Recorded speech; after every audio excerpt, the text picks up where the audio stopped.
Welcome to Dungeons of Hinterberg, where relaxation, sightseeing, dungeon crawling and monster slaying go hand in hand. Set in a fictional town in the mountains of Austria, Hinterberg is particularly unique because in this world, magic is real and has broken out across the small village and its surrounding areas, resulting in a massive tourism boom.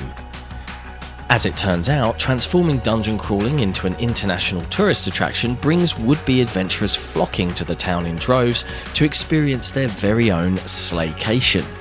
It goes without saying that there's a lot of money riding on this real-life monsters and magic industry, and that brings a whole host of problems along for the ride. This is the XboxEra review for Dungeons of Hinterberg.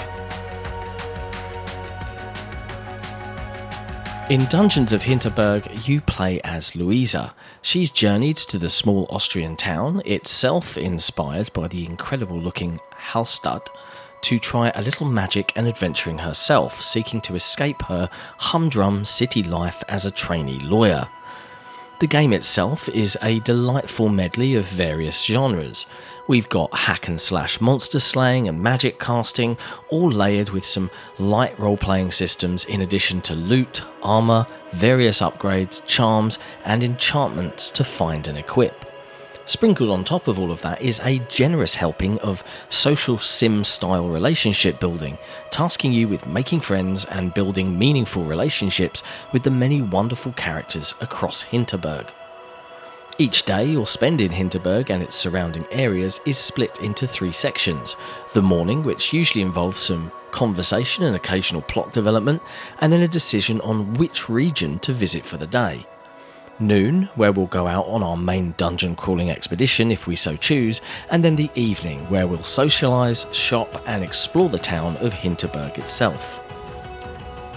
While this is a great way to make me feel like I'm actually on a sort of virtual holiday, one of the most interesting effects I found that this routine produced in me is I became genuinely invested in the characters and relationships Louisa maintained. It helps, of course, that dedicating time to specific individuals can benefit you in surprising ways. You can just choose to hang out with the character that interests you the most, but savvy players can check the log and see what perks may be coming down the line by seeking out specific characters to focus on and befriend. Spend time befriending a reluctant journalist and you'll unlock a photo mode for the game to snap cool pictures to your heart's content. Engage in a spot of combat training with one initially surly character to unlock a hit counter to see during combat. Other characters may guide you to a hidden dungeon or improve your overall health and magic abilities.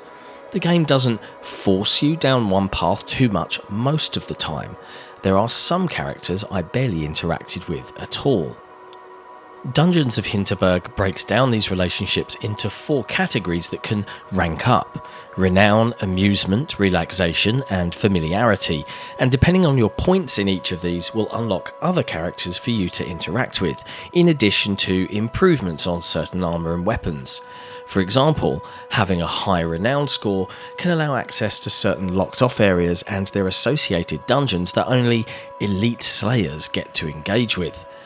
Earn enough amusement and you can hang out with big-name social media influencers or other influential guests and gain access to nightclubs or fancy restaurants. On some nights, many characters will gather around a communal campfire. It's always worth checking your map to see who's hanging around, as engaging in a group activity can level up multiple relationships at once. Of course, you can choose to be entirely antisocial and chill out on your own. Maybe catch a movie at the local cinema or spend some time in a spa getting pampered. These will all help increase levels in different ways. There are 4 main areas around Hinterberg to go and explore. There are the rolling hills of Doberkogel, which is the first area you'll get to explore following a brief tutorial on the various slaying mechanics in addition to the game's overarching narrative. Hinterwald is an autumnal and mythical forest area with a large number of nooks and crannies to explore, all adorned with zip-lined giant trees and spiky thorns, and numerous dungeons of course. Then we have Kolmstein, all ice and snow-covered mountains and chairlifts, and incidentally my favourite in terms of magical traversal. And lastly, Bunelsfumpf, a foggy, reed-covered marshland with islands you can only reach by boat. Each of these main areas has a skill shrine to visit that equips Louisa with a particular sort of magic that is unique to that area, with a near and ranged variant to play with. In Dobakogel, for example, we unlock a triggerable bomb and a chain shot of sorts that allows us to drag items or enemies towards us. The hover snowboard and purple laser you get in Kolmstein never got old. Hurtling at speed through the snow and across magical purple grinding rails was a delight every time. When you've decided where you want to go, you can walk around and explore the area and choose to engage with the various dungeons available to you. Each dungeon entrance is depicted by a bright purple gate and shows you the appropriate offensive and defensive levels you need to reach, so you'll always know whether you're at the right level for the battle ahead.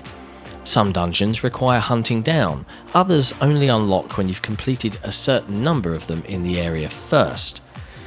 The imagination and level of design chops on display in Dungeons of Hinterberg are frankly brilliant. There are 25 dungeons strewn across the main areas for you to tackle, with the magic unique to each area key to making it through alive. Sometimes the levels will become 2D side-scrollers or planet-scaling snowboarding playgrounds for you to hurtle through at great speed. Others will transform into isometric labyrinths with more than a dash of Monument Valley added in for good measure. Some dungeons are almost pure puzzling with a dash of combat. Others are more challenging combat with basic puzzles instead, and there are even bosses to contend with too on occasion. One particular dungeon even had me playing spot the difference in and out of different doors, with the area I was in changing in subtle ways each time. My point is, I never once got bored or frustrated with the dungeon crawling, and it never outstayed its welcome, which is an impressive feat for a smaller team. Sometimes, just like any holiday, you may not want to go dungeon crawling at all. Maybe you'd like to find a quiet spot and just take in the view, breathe in that mountain air. Hidden around the main hubs are spots just like that, where you can spend the afternoon watching the day go by, and you'll get a nice stat bump for your trouble. Sometimes it's good to just unwind. Combat, which is a relatively simple, light, heavy sword attack affair, is nice and responsive, with Louisa able to roll out of danger with the press of a B button, provided she has enough stamina. Various health and magic boosting potions can be assigned to a quick select system for use in a jam, but on the game's standard difficulty I only really started having some trouble later on in the game, bar a few difficulty spikes here and there. With the added variety of magic powers, embedding a monster in a large summonable block of jelly was always a good time. There's a delightful dance to the combat. Add in some special moves, be it a swirling whirlwind of swords or a battle cry that briefly stuns your enemies. It's just a nice, solid combat system that rewards quick thinking. There is a strange sort of slowdown sometimes when using the whirlwind move that I experienced on occasion, but nothing game-breaking to my eyes. There is a story mode difficulty for those looking for less of a challenge, and for younger players a god mode of sorts, with players unable to lose the last health point they have, effectively making them invincible. Playing on PC with a controller, I was pleased to see ultra-wide support straight out of the gate, and the game ran superbly, bar one odd crash where Louisa got stuck in mid-air. One fix I would recommend for the development team to look at is the selling of trash items found in the various locales.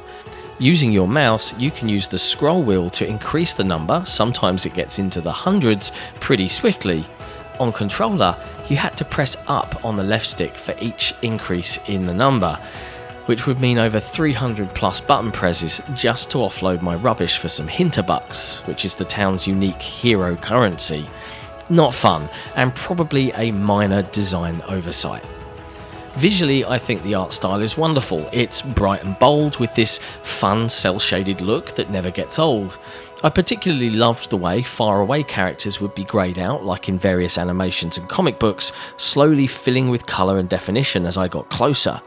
Occasionally things can get a little confusing visually, and on one occasion it took me a moment to realise I was being killed by thorns on the floor due to the overall noise of the visuals at times. The music is nice and varied for the most part, although the combat music got a smidge repetitive after a while, but I really loved the number of tracks that kicked in when exploring the main areas, particularly when snowboarding.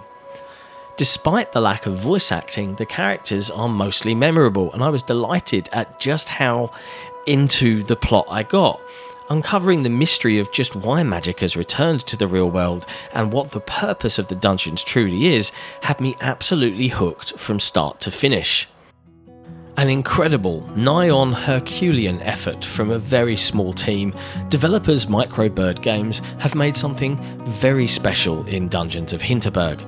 In my 20 or so hours exploring, I found a successful medley of genres with enjoyable combat and a variety of gameplay mechanics that resulted in something uniquely memorable.